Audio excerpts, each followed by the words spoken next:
So hello guys, welcome back again to my channel. It's me, Chrislyn. So andito pa rin tayo sa taniman ni Mang Andy. Charon! So ayan guys, ipoplex ko sa inyo ang bagong punla na sili na tumubo na sa mahabang panahon. Charot! So ang sili nga pala ni Mang Andy ay Thai chili. So, sili ba talaga to? So, ang Thai chili ay mahaba sila na pulang-pula. So, mga ganito ang galaki niya.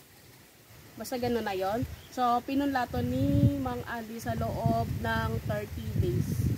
Charot! Di ko alam. So, mag-comment sa isang araw lang yan. So, eto na siya. Nagtubuan na siya. So, kapag ka medyo malaki na siya, we need like this. And then, ayun pala yung Thai chili. Thai chili ba to? Takina, pag nagkamali ako, basya ko rito. So, ganito siya kalalaki. Ganito yung sili na to. Ayan, nakikita nyo ba? So, ayan. Ililipat na to once na growing up na siya. Ibig sabihin kung teenager na siya. Ililipat na siya sa mas malaking lupa. Kagaya niya, mga yan. So, nilinis na yan. So, bagong tanim na naman ang ilalagay dyan, lamang Andy.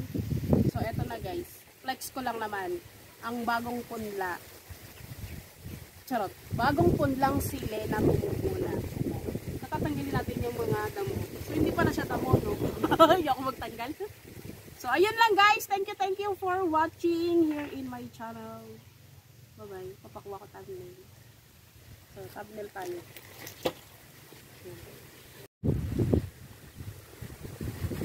Moving like this, so people search for the most special kiss. Ha? Hinog?